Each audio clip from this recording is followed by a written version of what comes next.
mlipounganishwa ninyi wawili, twakumbuka pale Edeni, ndoa ya kwanza ya Adamu na Hawa iliunganishwa naye Mungu. Ndoa ya kwanza ya Adamu na Hawa iliunganishwa naye Mungu. Mnapounganishwa ninyi wawili, twakumbuka pale Edeni, ndoa ya kwanza ya Adamu na Hawa iliunganishwa naye Mungu.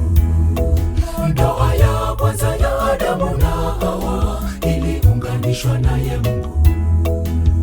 Bwana na bi harusi, leo hii ni siku yenu.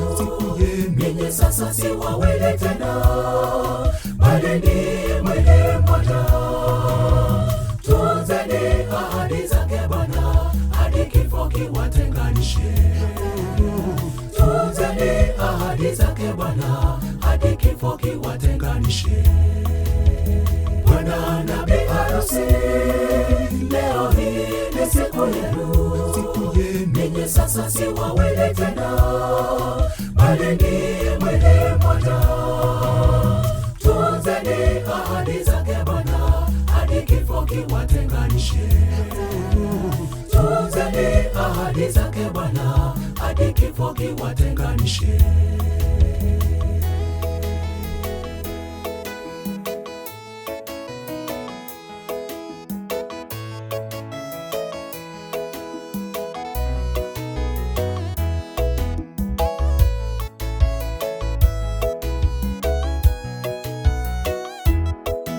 Mtakapokumbwa na changamoto ndugu, muite Bwana kwa maombi.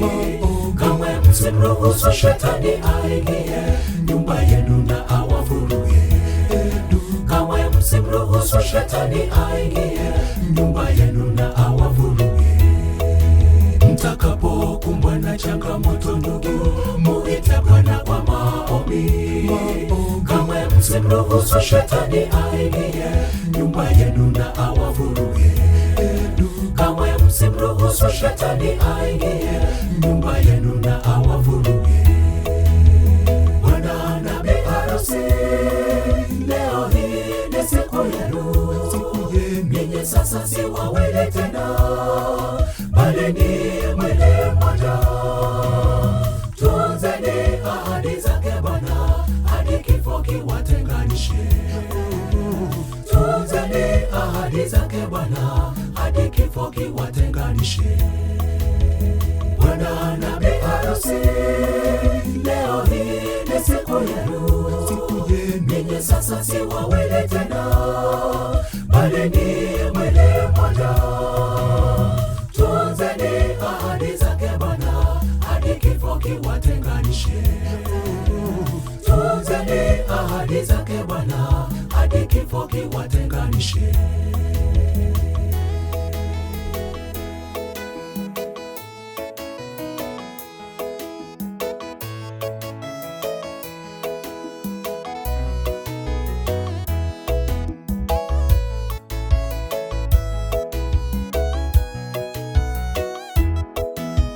Bwana na bi harusi, leo hii ni siku yenu.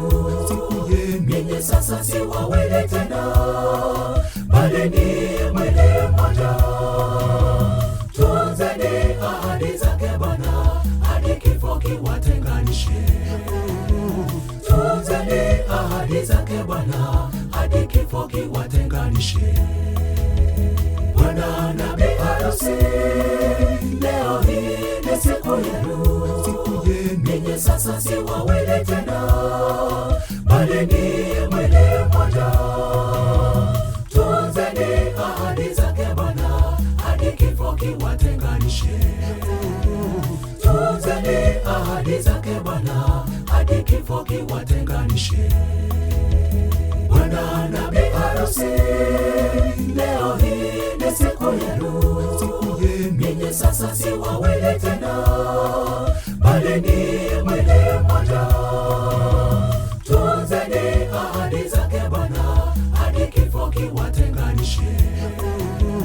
Tunzeni ahadi zake Bwana hadi kifo kiwatenganishe.